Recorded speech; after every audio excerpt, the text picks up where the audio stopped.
divorce papers hit the marble countertop with a sound that was softer than it should have been. Sienna didn't even look at me when she said it. "I'm done pretending, Leo. This," she gestured vaguely at me, at the kitchen, at our life, "isn't working.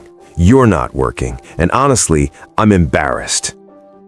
I was wearing my usual uniform, faded Stanford hoodie from 2012, gym shorts, barefoot. I'd been up since 4 a.m. working in the garage, and I probably smelled like coffee and solder. She looked like she'd stepped out of a catalog. Cream silk blouse, tailored pants, fresh blowout. Her nails were the kind of perfect that cost $200 every 2 weeks. "The papers are straightforward," she continued, finally meeting my eyes. "You keep your little toys in the garage. I keep the house, the cars, the investment accounts, everything that actually matters. My lawyer says this should be quick, since you don't really contribute anything significant." She smiled when she said that last part. Not a cruel smile. Worse, pitying. "I'm doing this for your own good," she added, picking up her Hermes bag. "You just don't fit into the life I'm building." Then she left. I stood there for maybe 3 minutes, staring at the papers. Then I walked back to the garage and got back to work. My name is Leo Chen. I'm 36 years old. I met Sienna 5 years ago at a charity gala my college roommate dragged me to. She was working PR for the event. Gorgeous, sharp, funny in that performative way people are at networking functions. She asked what I did. Software stuff," I said, "mostly freelance." It wasn't a lie, it just wasn't the whole truth. We dated for 8 months, got married in Napa. Her family paid for most of it. Her father owned a chain of luxury car dealerships up and down the West Coast.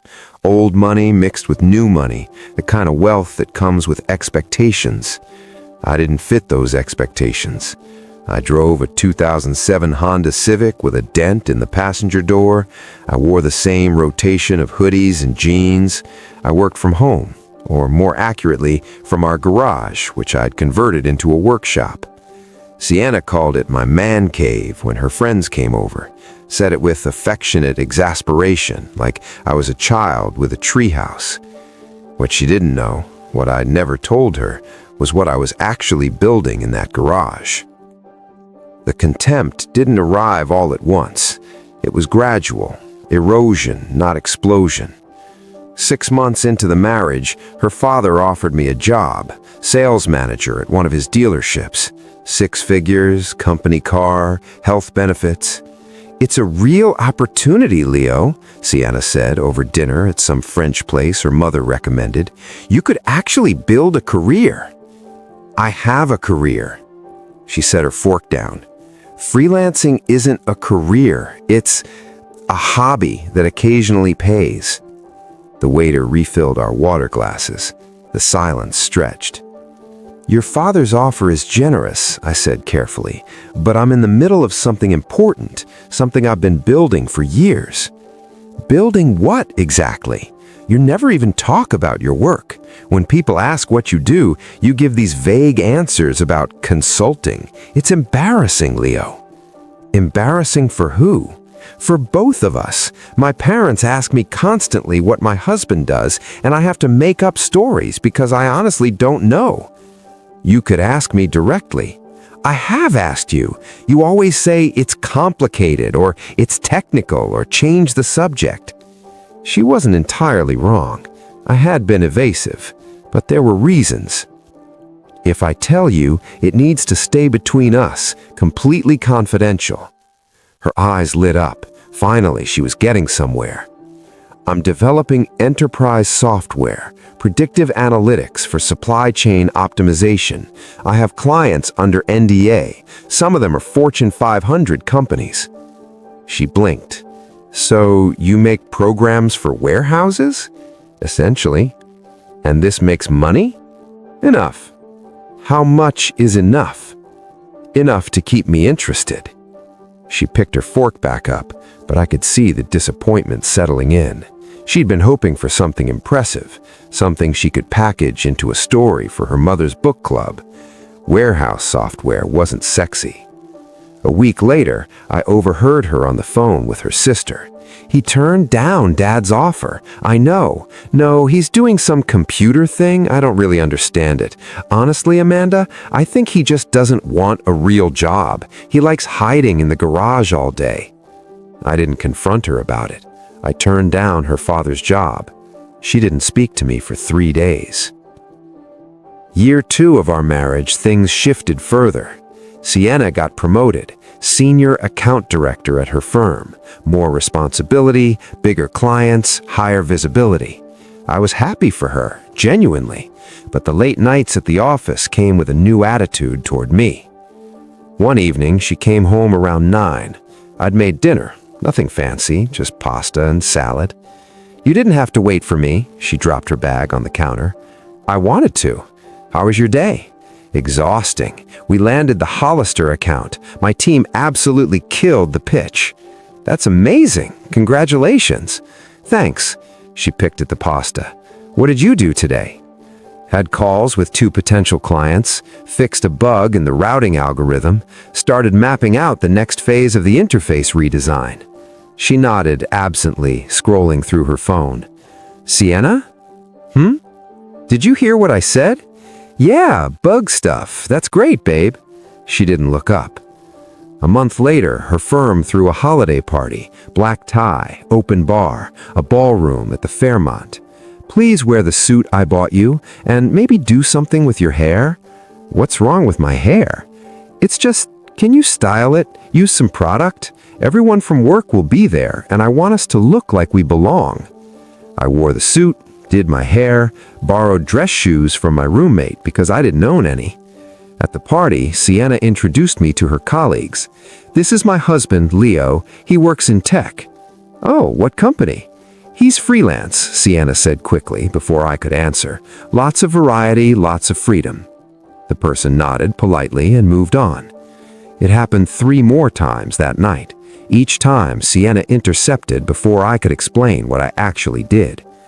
On the drive home, I finally said something. "Why didn't you let me talk about my work tonight?" "I did let you talk." "No, you cut me off every time." She sighed. "Because you get so technical, Leo. People's eyes glaze over when you start talking about algorithms and logistics. I was doing you a favor." "A favor?"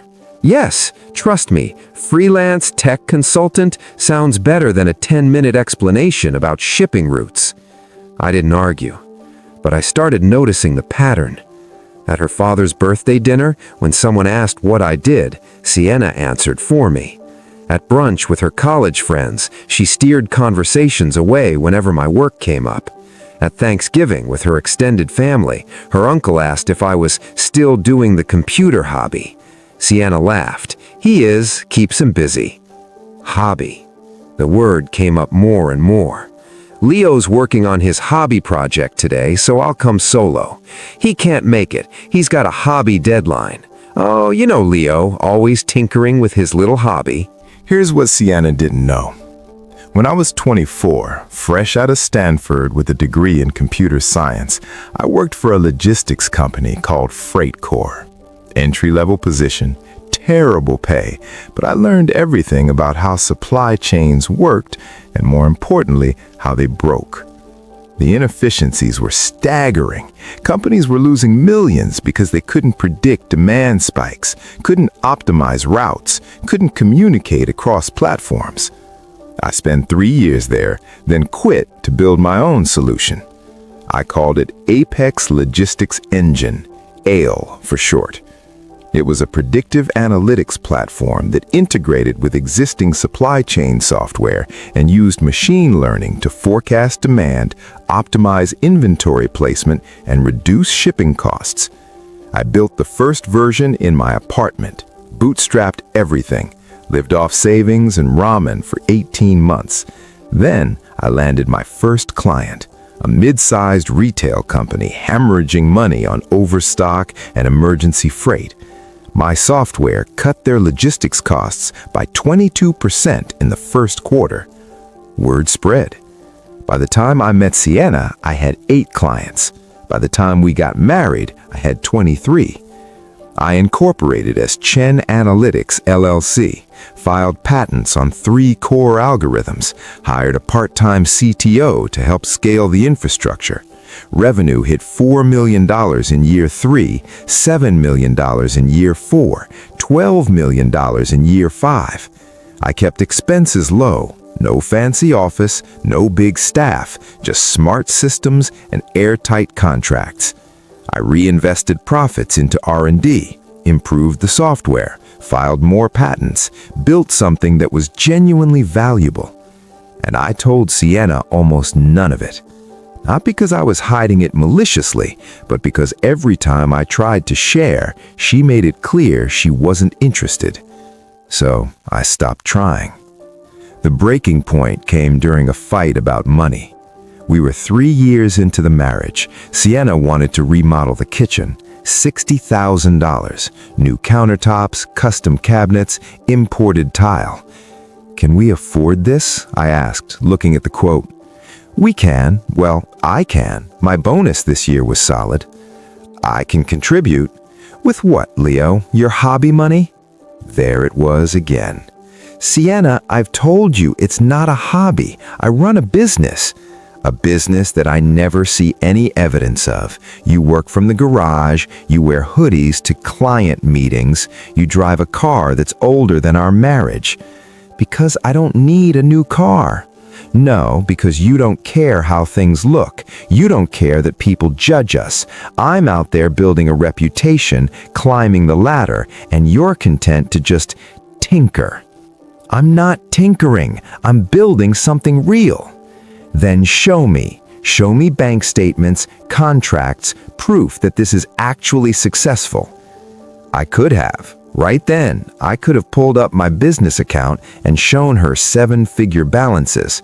But I didn't, because I realized something in that moment. She didn't actually want to know. She wanted me to be something I wasn't. Flashy, status-driven, impressive to her friends and family. And when I couldn't be that, she'd rather believe I was failing than accept I was succeeding quietly. "I'm not going to prove myself to you," I said. "Of course you're not, because there's nothing to prove." She got her kitchen remodel, paid for it herself, made sure to mention it to everyone who visited. I did this on my own. Leo's focused on his project, so I handle the house. Translation, I'm the breadwinner. He's the deadweight. In the spring, Sienna's routine changed. She started going to a new gym, better equipment, she said. Her sessions were at odd hours, 6 a.m. some days, 10 p.m. others. She bought new workout clothes, expensive leggings, matching sports bras, coordinated sets. "You're really committed to this fitness thing," I said one morning as she headed out before sunrise. "Finally taking care of myself. You should try it." Another dig. Her phone habits changed too. She was glued to it for work, but now she was protective. Password changed, screen angled away when I walked by, constant texting. "Who's that?" I asked once, casually. "Work, always work." I didn't push, but I started paying attention. Twice she mentioned grabbing drinks with colleagues after meetings, came home at midnight smelling like wine and expensive cologne that wasn't mine. Long night? Client entertainment, part of the job. I found a receipt in her purse while looking for stamps. Dinner at Quince, $340, 2 entrees, wine pairing. When I asked her about it, she said it was a business dinner with her boss. I checked her boss's Instagram. She'd been in New York that night. That's when I knew. I didn't confront Sienna about the affair. Instead, I made a list. Option 1, confront her now. Demand truth. Likely outcome, denial, gaslighting, blame shifting. Marriage ends messily. Option 2, gather evidence. Wait. Control the narrative. Likely outcome, clean break, favorable terms. I chose option 2. I hired Marcus Chen, no relation, just coincidence, a private investigator I found through a business attorney I'd worked with on patent filings.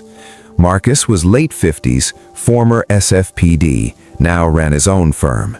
He wasn't cheap, but he was thorough. "What do you need?" he asked at our first meeting. "Everything. Who she's seeing, how long it's been going on, whether she's planning to file for divorce." "You think she's planning to leave?" "I think she's planning her exit strategy." Marcus nodded. "Give me 6 weeks." He delivered in 5.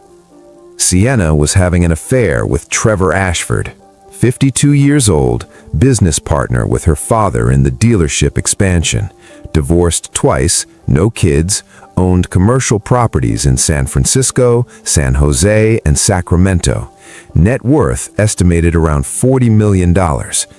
They'd been seeing each other for 5 months. It started at a dealership opening in Walnut Creek. Her father had asked Sienna to handle the PR. Trevor was there as the co-investor.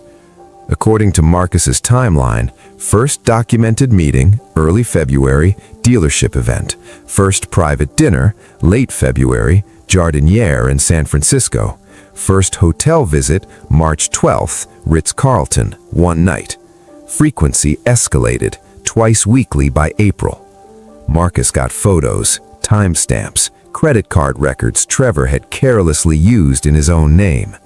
But the most interesting discovery was the meeting with the divorce attorney. 3 weeks before Sienna served me with papers, she and Trevor met with Douglas Kramer at his office in Palo Alto. 90-minute consultation. Marcus couldn't get audio, but he got pictures of documents on the table. Visible in one shot, a draft petition for dissolution of marriage. "She's been planning this for a while," Marcus said, "and she's been coordinating with Trevor. Look at these text messages." He showed me text messages. Trevor's phone had cloud backup enabled, and Marcus had paid someone to access it. Legally gray area, but he assured me it would never be traced. Trevor to Sienna, April 8th. Talked to Kramer. He says it's clean. No kids, no joint assets worth fighting over. You'll walk away with everything that matters. Sienna to Trevor, April 8th. God, I hope so. I can't do this much longer. He's just there all the time, in his garage, doing nothing. Trevor to Sienna, April 8th. Few more weeks and you're free. Then we can stop sneaking around. Sienna to Trevor, April 8th. Can't wait. I love you. Trevor to Sienna, April 9th. Love you too. You deserve so much better than him. I read those messages 3 times. Then I called my own attorney. Rebecca Sue didn't look like a weapon. She looked like someone's elegant aunt who brought homemade dumplings to family gatherings.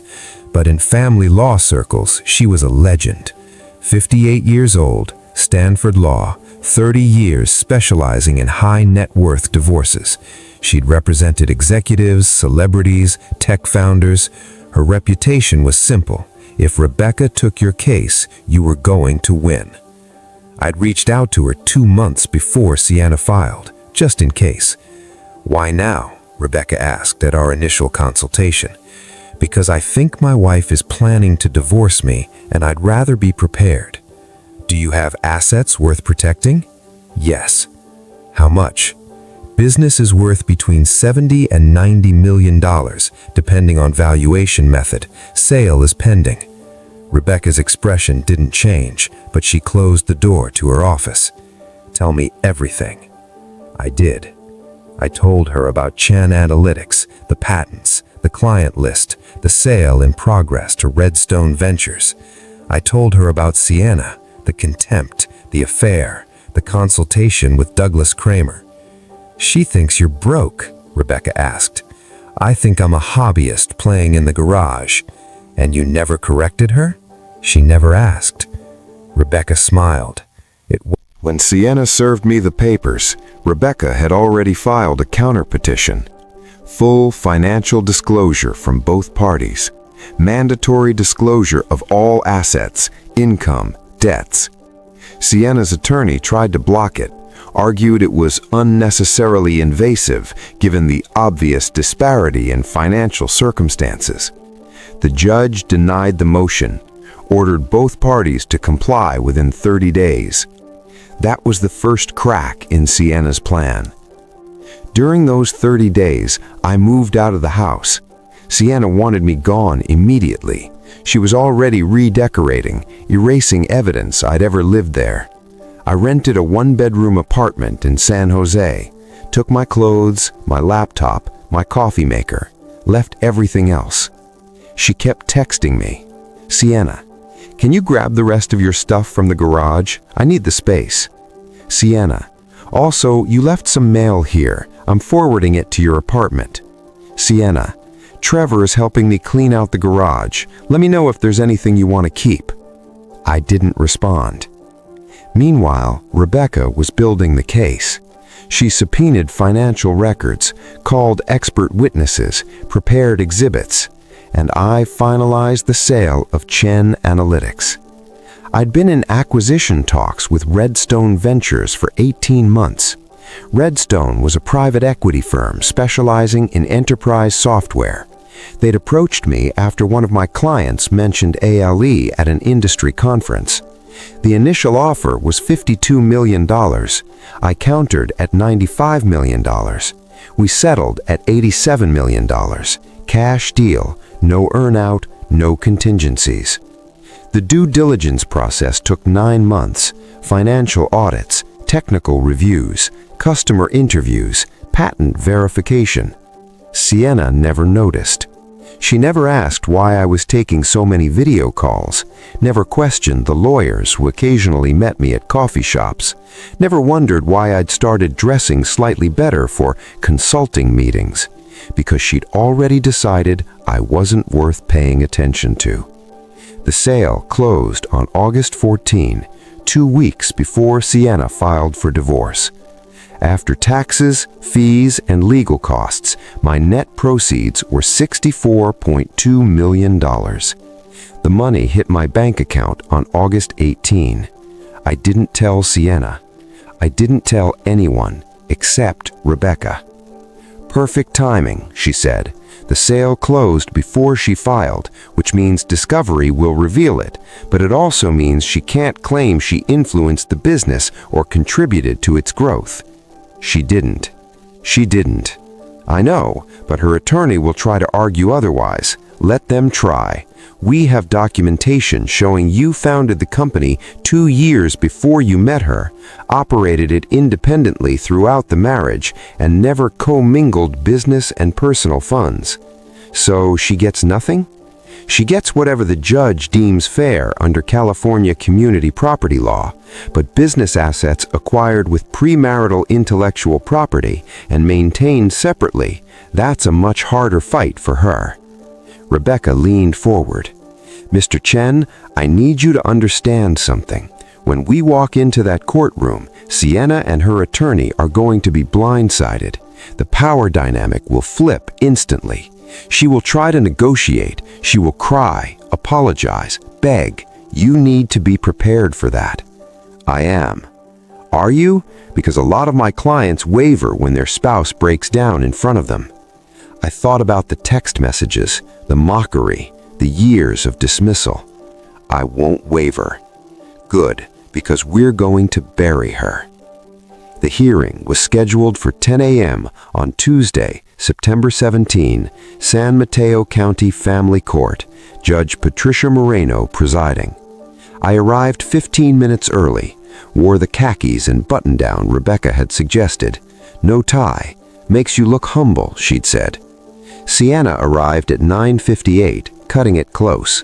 Charcoal pantsuit, hair in a neat bun, minimal makeup, the serious professional woman costume. Trevor Ashford sat 3 rows behind her, moral support. He looked confident, they both did. Douglas Kramer, Sienna's attorney, was already at his table, organizing papers. Mid-50s, silver hair, Brioni suit. He'd built his career on high net worth divorces where one spouse had everything and the other had nothing. He thought this was one of those cases. Rebecca and I sat at the opposite table. She wore a navy suit and reading glasses, looked like someone's favorite professor.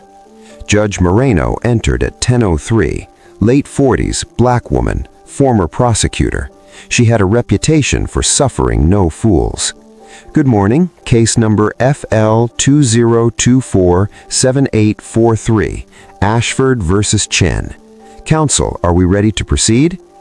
Douglas stood. Yes, Your Honor. Douglas Kramer for petitioner. Rebecca stood. Rebecca Hugh for respondent. I saw Douglas do a take-back. He recognized the name. Miss Hugh, said the judge, nodding. It's been a while. It has, Your Honor. Good to see you.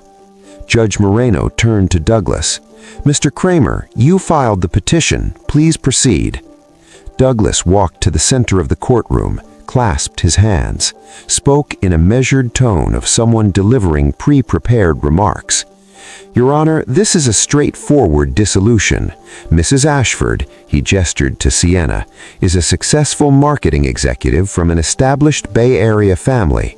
She entered this marriage with significant personal assets, strong earning potential, and familial financial support.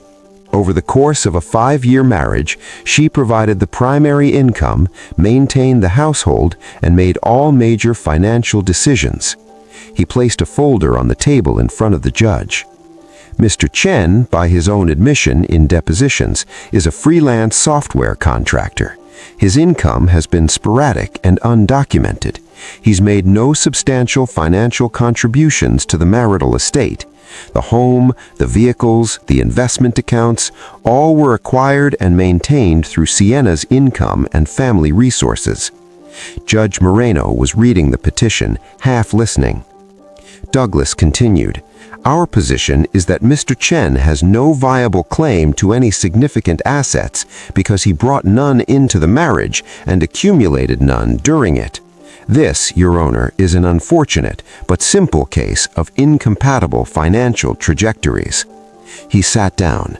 Sienna was nodding along, playing the part of the dignified, wronged wife. Trevor was smiling slightly in the gallery. Judge Moreno looked at Rebecca. Miss Hugh? Rebecca stood, didn't move to the center, just spoke from her table. Your Honor, Mr. Kramer's characterization is not only inaccurate, it's insulting, and it's based on assumptions rather than facts. Douglas frowned. We conducted discovery. Rebecca said calmly, You filed paperwork requesting discovery, but you clearly didn't read what we provided. She opened her briefcase, pulled out a document, walked it to the judge. This is a certified financial disclosure for Chen Analytics, LLC, a limited liability company Mr. Chen founded 8 years ago, 2 years before he met Mrs. Ashford, and operated continuously throughout the marriage, generating consistent annual revenue averaging $9.4 million over the past 5 years. Sienna's face was losing color. Furthermore, Rebecca said, placing another document in front of the judge, on August 14 of this year, 16 days before Mrs. Ashford filed for divorce, Mr. Chen finalized the sale of Chen Analytics to Redstone Ventures, a private equity firm specializing in enterprise software. The judge looked up from the document. Rebecca met her eyes. The sale price was $87 million. Nobody moved. Trevor stopped smiling. Sienna's mouth opened slightly. Douglas was on his feet. Your Honor, this is the first we're hearing of. Page 47 of the financial disclosure we filed, Rebecca said, her voice never rising. Dated September 3rd, submitted in compliance with the court's order. Perhaps your office should invest in paralegals who read past the summary page. Judge Moreno held up a hand. Mr. Kramer, sit down. He said. The judge read the sale agreement, every page. It took 4 minutes. Finally, she looked at me. Mr. Chen, this transaction closed in August. Yes, Your Honor, I said. First words I'd spoken in court. And your wife was unaware of the company's value.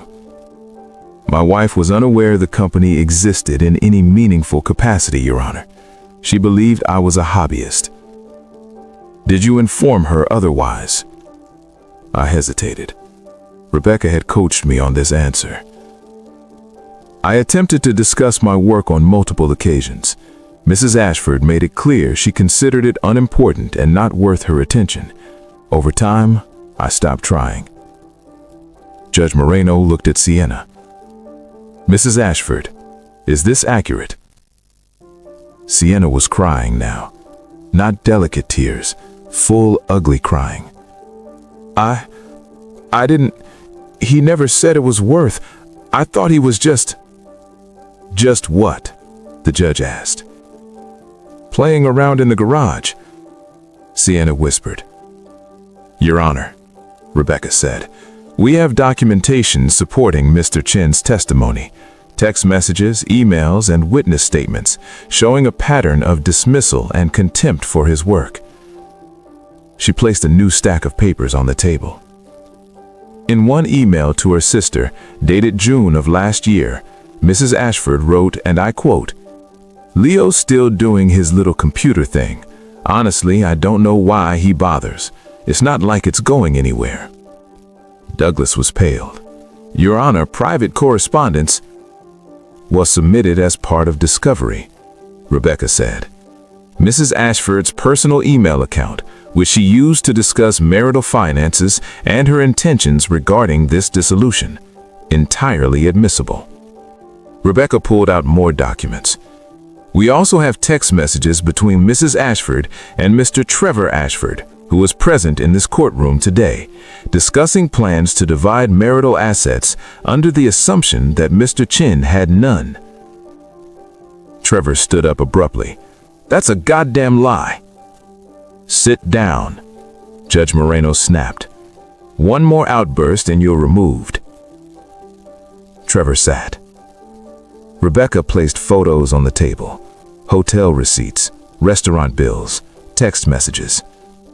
Mrs. Ashford has been conducting an extramarital affair with Mr. Trevor Ashford for approximately 5 months.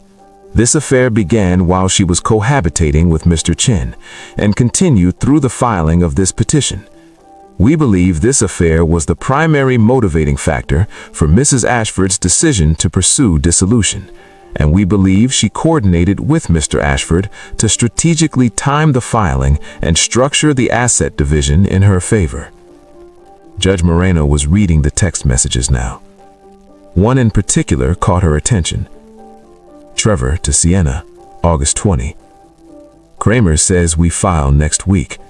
Leo won't know what hit him.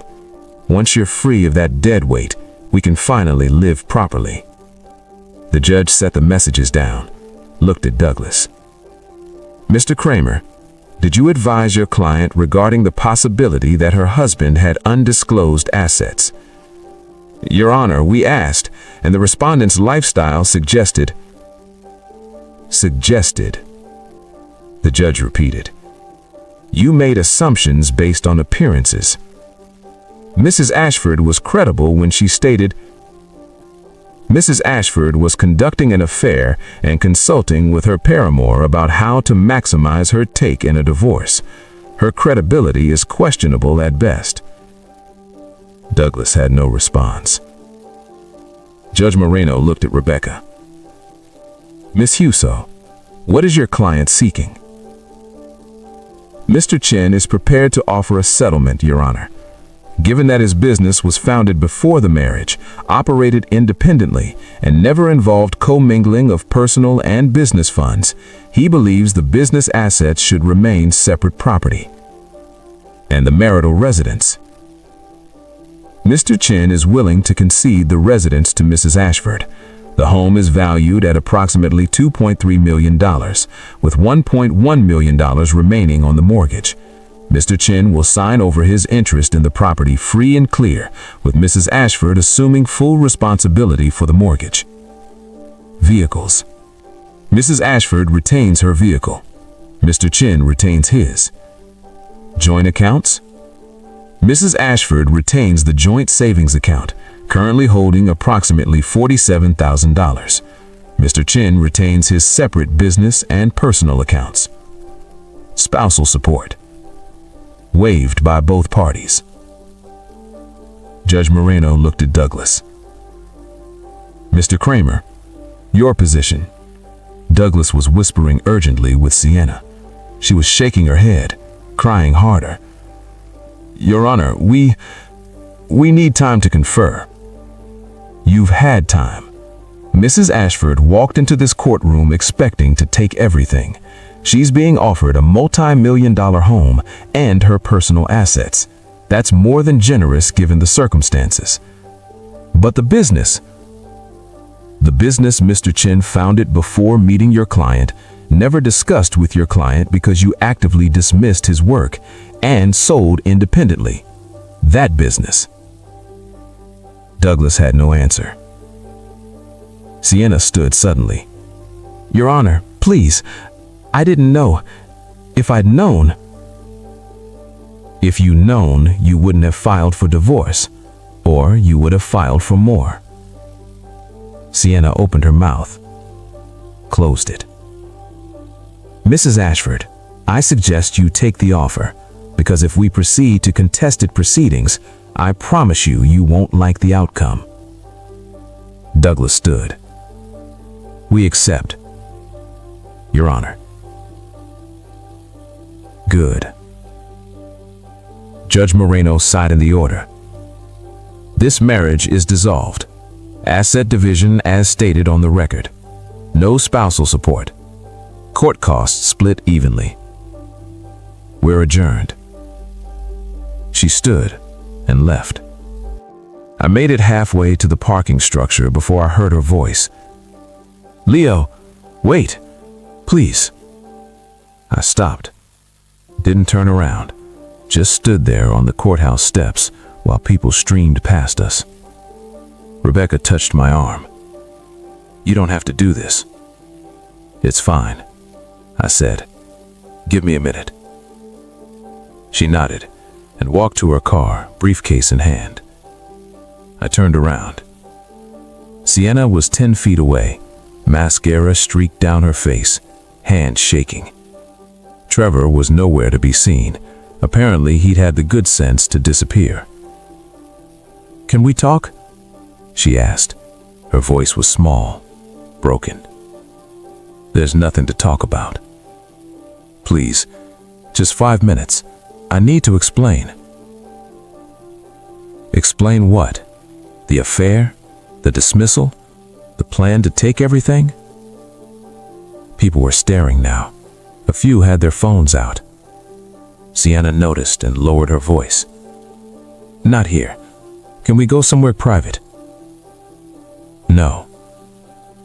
Leo, please, I made a mistake. A huge mistake. But I didn't know. You have to believe me. I didn't know about the company. You didn't ask. You never told me. I told you I had a business. I told you I had clients. I told you what I was working on. You called it a hobby. You mocked it at dinner parties. You told your friends I was wasting my time. I didn't understand. You didn't want to understand, because understanding would have required you to see me as something other than what you decided I was. She was crying harder now, but I felt nothing. When your father offered me that job at the dealership, what did you say? I don't remember. You said I needed to build a real career, that freelancing wasn't serious, that I was embarrassed to tell people what I did. I was trying to help. You were trying to change me into someone you could show off, and when I wouldn't change, you decided I was worthless. That's not true. Then why did you cheat? She flinched like I'd slapped her. Why Trevor? What did he have that I didn't? A Tesla? A condo downtown? The right last name? It wasn't about that. Yes, it was. It was always about that. You wanted someone who looked successful. Someone your parents would approve of. Someone who made you feel like you were winning. I pulled out my phone, opened the screenshots Marcus had given me. You want to talk about mistakes? Here's a text from you to Trevor, August 20th. Once you're free of that dead weight, we can finally live properly." Her face went white. "Dead weight," I repeated. "That's what you called me to your boyfriend, while I was sitting in our house, the house I helped pay for, even though you never asked how, working on the business you never thought was real." "I'm sorry," she whispered. "I'm so sorry. I was wrong about everything." "You were." "We can fix this. We don't have to get divorced. We can tear up the papers, go to counseling, start over." I almost laughed. "Start over?"